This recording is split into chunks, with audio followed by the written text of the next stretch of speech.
Welcome, Twisted viewers, to another Twisted Tuesday. Today we journey into a story about SlenderMan and the reason for his reign of terror. So lock your doors, hide your kids, and keep one eye open while you watch this twisted tale called SlenderMan. It was a quiet night in Bethel, North Carolina. The type of night where the air was thick with an eerie feeling creeping through it. The streets were empty, houses dark and silent as families slept, unaware of the creeping monster that lurked just outside. SlenderMan had arrived. His tall, scrawny figure moved like a shadow through the streets, faceless and horrifying, his long, unnaturally thin arms stretching out toward the homes as if searching for something. Or someone.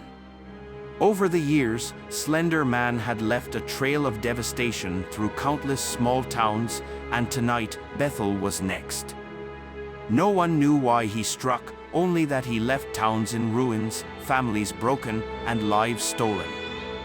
As SlenderMan approached the first house, a figure stepped out of the shadows.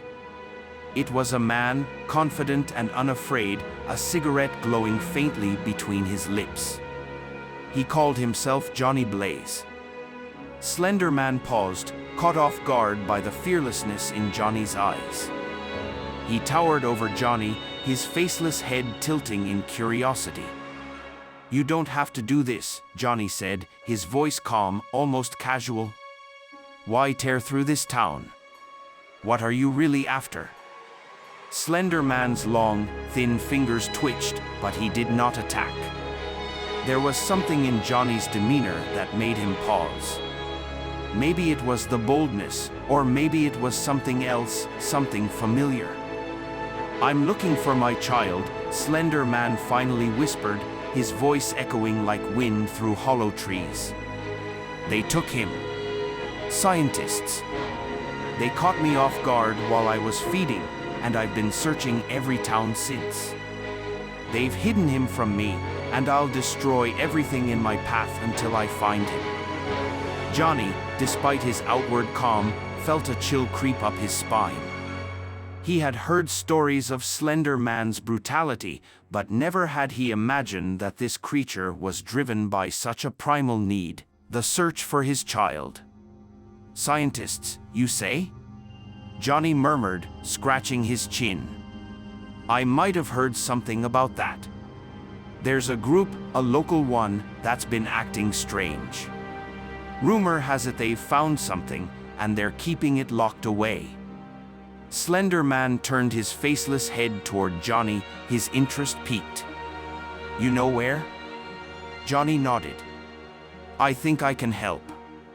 And so, the unlikely pair made their way to the scientist's facility, a small, unassuming building on the outskirts of town. The place was fortified, heavily guarded, but that wasn't going to stop SlenderMan. As they approached the building, SlenderMan heard something, a faint, desperate sound that pierced through the silence. It was the cry of his child. A cold fury ignited within him, and SlenderMan went berserk. He tore through the walls like they were paper, his long limbs slicing through security guards and scientists alike. Screams echoed through the corridors as chaos erupted. Meanwhile, Johnny Blaze slipped through the carnage, moving with purpose. He had one goal: find the child. After navigating the maze of hallways and rooms, he found it, a small, glass-enclosed chamber where the slender child sat, shivering and afraid. Johnny approached carefully, but something strange happened. The child didn't flinch away. In fact, there was a strange trust in the child's dark, pupil-less eyes. Johnny quickly shattered the glass and reached out his hand. The child took it without hesitation. As the alarm blared through the facility, Johnny and the slender child sprinted through the chaos to where SlenderMan was still wreaking havoc on the remaining guards. The father and child locked eyes, and for a moment, the madness stopped. Together, the three of them ran toward the nearby woods, disappearing into the trees. Once they were safe, SlenderMan turned to Johnny, his faceless head tilted as if in confusion. "Why did you help me?" he asked, his voice thick with emotion. His child clung to his leg, still shaken but safe. Johnny didn't answer immediately. Instead, he stared at SlenderMan for a long moment, his expression unreadable. Then something strange began to happen. His form started to change.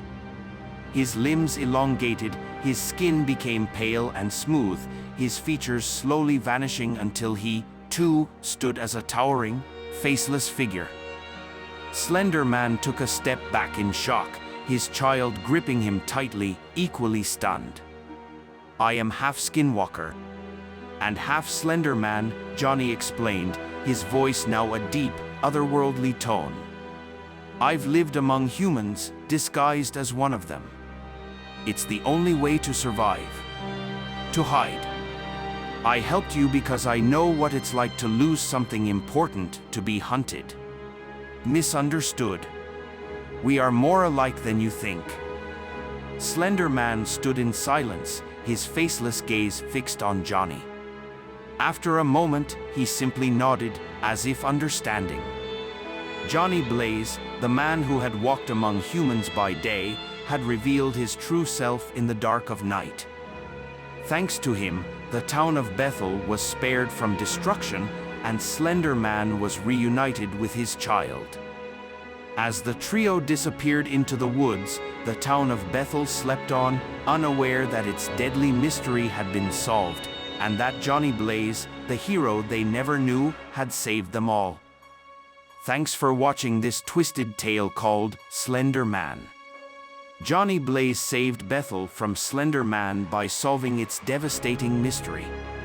If you enjoyed this video, like, share, and subscribe to help my channel grow. And use those SlenderMan fingers to push that notification icon to never miss an episode.